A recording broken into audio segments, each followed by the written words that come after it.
What is up, ladies and gentlemen? Welcome back to Reading the Revelation, Part 3, otherwise known as Chapter 3. I'm not even going to hesitate. We're just going to get right back into it from where we left off yesterday. To the leader of the church in Sardis, write this letter.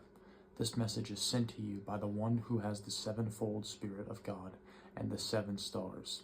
I know your reputation as a live and active church, but you are dead. Now wake up, strengthen what little remains, for even what is left at the point of death. Your deeds are far from right in the sight of God. Go back to what you heard and believed at first. Hold to it firmly and turn to me again. Unless you do, I will come suddenly upon you, unexpected as a thief, and punish you. Yet even there in Sardis, some haven't soiled their garments with the world's filth. They shall walk with me in white, for they are worthy. Everyone who conquers will be clothed in white, and I will not erase his name from the book of life, but I will announce before my Father and his angels that he is mine. Let all who can hear listen to what the Spirit is saying to the churches. Write this letter to the leader of the church in Philadelphia. This message is sent to you by the one who is holy and true, and has the key of David to open what no one can shut, and to shut what no one can open. I know you well. You aren't strong, but you have tried to obey and have not denied my name. Therefore, I have opened a door to you that no one can shut. Note this, I will force those supporting the causes of Satan while claiming to be mine, but they aren't. They are lying, to fall at your feet and acknowledge that you are the ones that I love. Because you have patiently obeyed me despite the persecution, therefore I will protect you from the time of great tribulation and temptation, which will come upon the world to test everyone alive. Look, I am coming soon. Hold tightly to the little strength you have, so that no one will take away your crown. As for the one who conquers, I will make him a pillar in the temple of my God. He will be secure and will go out no more, and I will write my God's name on him, and he will be a citizen in the city of my God, the new Jerusalem, coming down from heaven from my God, and he will have my new name inscribed upon him. Let all who can hear listen to what the church is saying, the Spirit is saying to the churches. Write this letter to the leaders of the church in Laodicea. This message is from the one who stands firm, the faithful and true witness of all that is or was or evermore shall be, the primeval source of God's creation. I know you well. You are neither hot nor cold. I wish you were one or the other. But since you are merely lukewarm, I will spit you out of my mouth. You say, I am rich with everything I want. I don't need a thing. And you don't realize that spiritually you are wretched and miserable and poor and blind and naked. My advice to you is to buy pure gold from me, gold purified by fire. Only then will you truly be rich, and to purchase from me white garments, clean and pure, so you won't be naked and ashamed, and to get medicine from me to heal your eyes and give you back your sight. I continually discipline and punish everyone I love. So I must punish you unless you turn from your indifference and become enthusiastic about the things of God. Look, I have been standing at the door, and I am constantly knocking.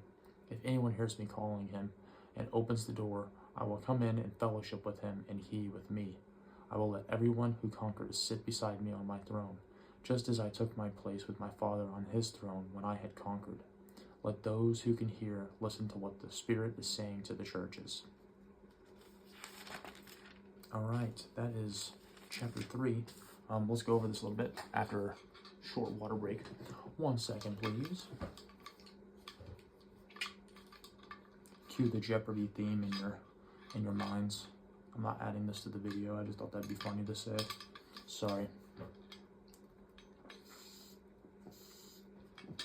All right. So this is of course John again. John is being tasked by God to write these letters to the 7 churches of Turkey. That's right. I had to look back at my notes that I'm taking in my notebook. So we begin with Sardis.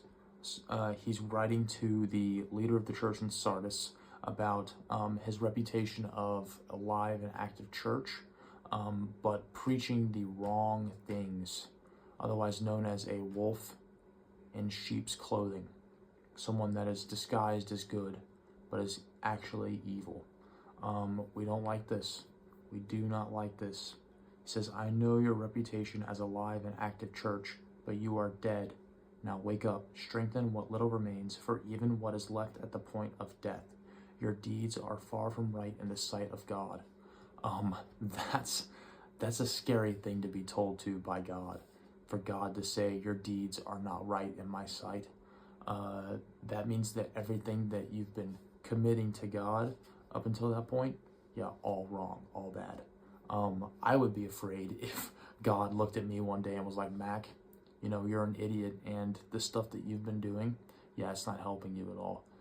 Because then you'd be like, oh, okay, you know. Yeah, he's trying to recruit the people of Sardis back to, or specifically the leader of the churches of the church in Sardis. Geez, lots of word vomit, I'm sorry. Back to the correct way.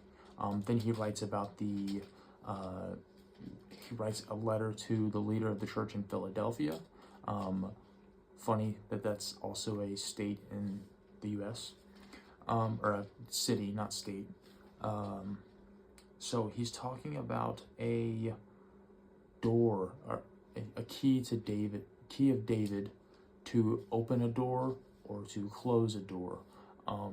And the people of Philadelphia have been doing pretty well about following the faith that Jesus instilled upon them. So he's saying, I'm leaving this door open that no one can close for you, only yourself.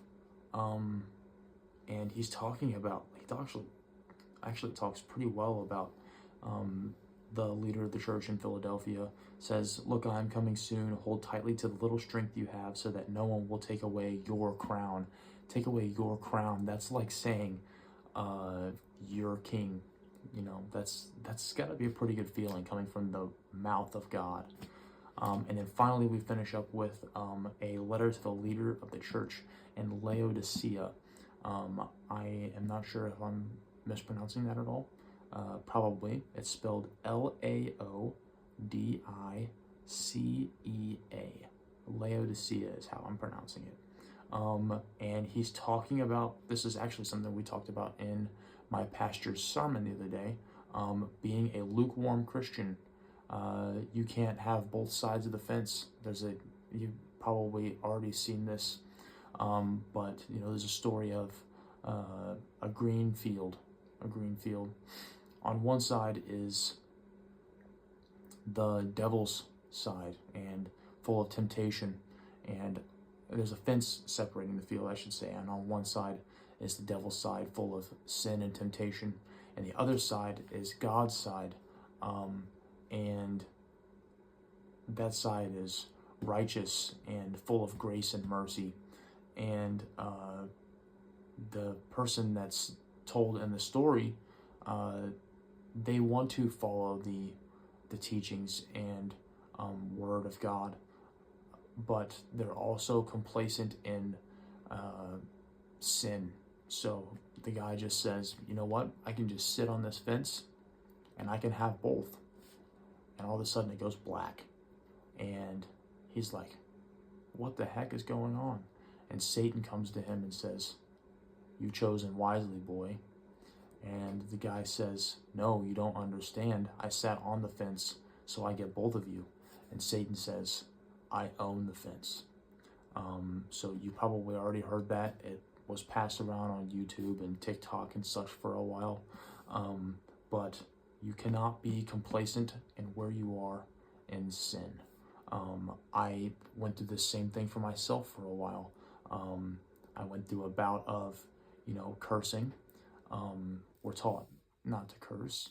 I was told, because I didn't know any better, that cursing is okay as long as you don't direct it at someone. No, it's called a curse. It's called a curse. Don't do it. Don't be complacent in sin. So that's something that I've been working on myself. Anyway, leader of the church in Laodicea talking about lukewarm Christians. And this is a quote that my pastor used in his sermon the other day, actually. But since you are merely lukewarm, I will spit you out of my mouth.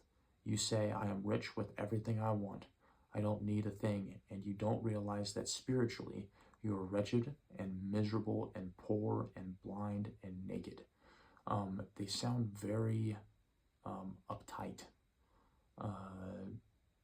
and showy. They sound rich, sound like they don't want to take any words from anyone. And God's like, your God, your gold, it's no good to me. You need to start investing in my gold, my purified gold by fire.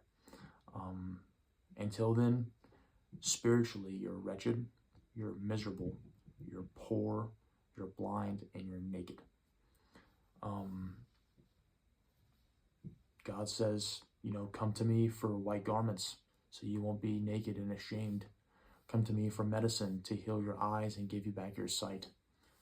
I continually discipline and punish everyone I love, so I must punish you unless you turn from your indifference and become enthusiastic about the things of God. He's just being a good father and trying to recruit the lost sheep back to his flock, and that flock happens to be the leader of the church in Laodicea. This pretty good chapter, chapter 3 of the Revelation. Thank you all for tuning in.